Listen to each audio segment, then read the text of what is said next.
আজকে আমরা চলে এসেছি আমাদেরই খুব কাছের একটি মিউজিয়ামে, আলিপুর মিউজিয়াম, যেটা বিগত কয়েক বছর আগেও জেল ছিল, যেটা এখন আমাদের কাছে মিউজিয়াম নামে পরিচিত।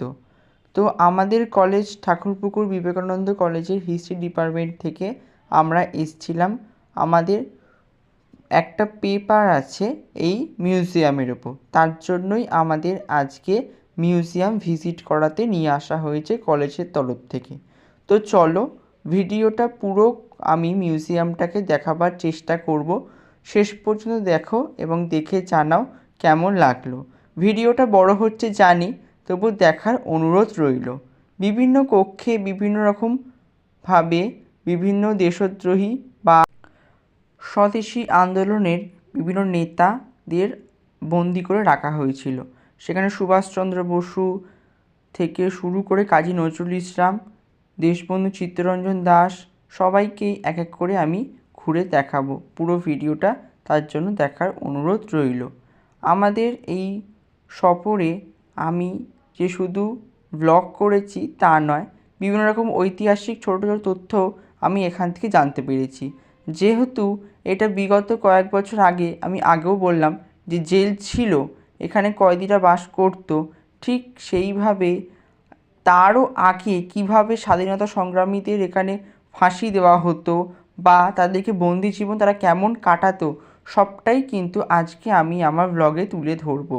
এবং ইতিহাসের পাতায় পাতায় পড়তে পড়তে এই স্বাধীনতা সংগ্রামীদের আন্দোলনের কথা আমরা পড়ি বটে, কিন্তু যখন নিজের চোখে দেখতে পাই তাদের কর্মকাণ্ডের নজির, তখন আমাদের গর্বের বুকটা ফুলে ওঠে এবং একদিকে দুঃখ পাই, কারণ তারা দেশের জন্য প্রাণ দিয়েছে এবং নির্দ্বিধায় প্রাণ দিয়েছে বটে, কিন্তু তাদের জন্য আমরা কিন্তু সবার নাম জানিও না যে কারা কারা প্রাণ দিয়েছে। বা আমি ইতিহাসের ছাত্র বলে আমাকে সবটা জানি তাও নয়, কিন্তু যতটা পারি জানার চেষ্টা করি।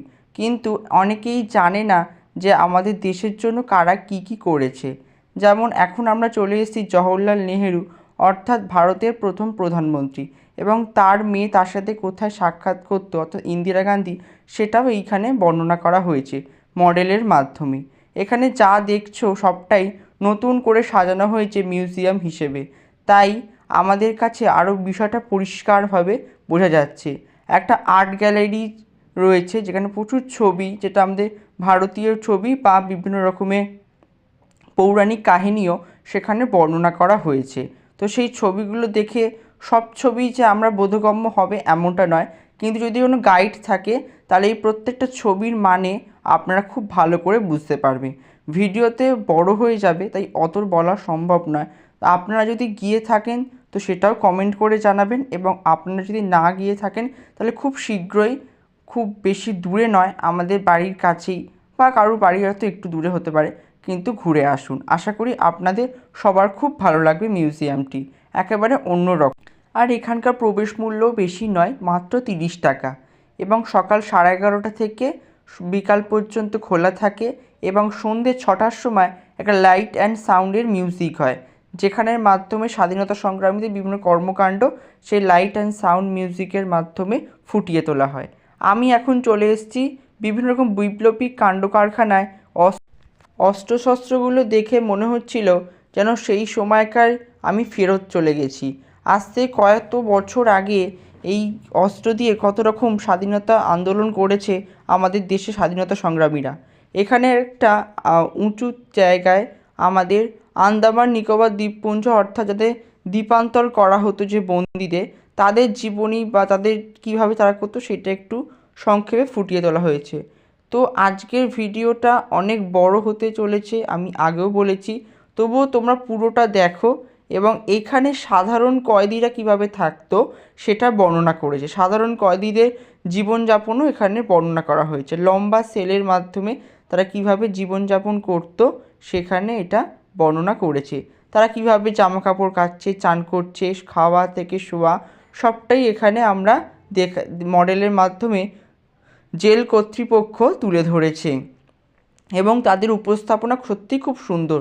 আমাদের বুঝতে একটুও অসুবিধে হয়নি, এবং এত সুন্দরভাবে তারা আমাদেরকে বোঝানোর জন্য মডেলগুলো তৈরি করেছে, যা যেন মনে হচ্ছে আজ থেকে সেই আগেকার দিনে যেরকম ছিল সেই সময় ফিরে চলে গেছি। যাই হোক, আমাদের কিন্তু এই মিউজিয়াম পরিদর্শন খুব সুন্দর। এটা হচ্ছে কাজী নজরুল ইসলামের কক্ষ। এখন এটা খুব সুন্দর করে সাজানো হয়েছে বটে, তবে এটা একটা জেলখানা ছিল এবং এখানে কাজী নজরুল ইসলামকে বন্দি করে রাখা হয়েছিল। তাই এই জায়গাটাকে সুন্দর করে তার স্মৃতি উদ্দেশ্যে সাজানো হয়েছে। এখানে একটা তাঁত কল, মানে তাঁত বুনতো বা তাঁত বোনা হতো এরকম জাতীয় জিনিস এখানে মডেলের মাধ্যমে তুলে ধরেছে। তো আজকের ভিডিওটা এই পর্যন্তই। দেখা হবে অন্য কোনো ভিডিওতে অন্য কোনো জায়গায়। ততক্ষণের জন্য বিদায়। ভালো লাগলে অবশ্যই লাইক করো।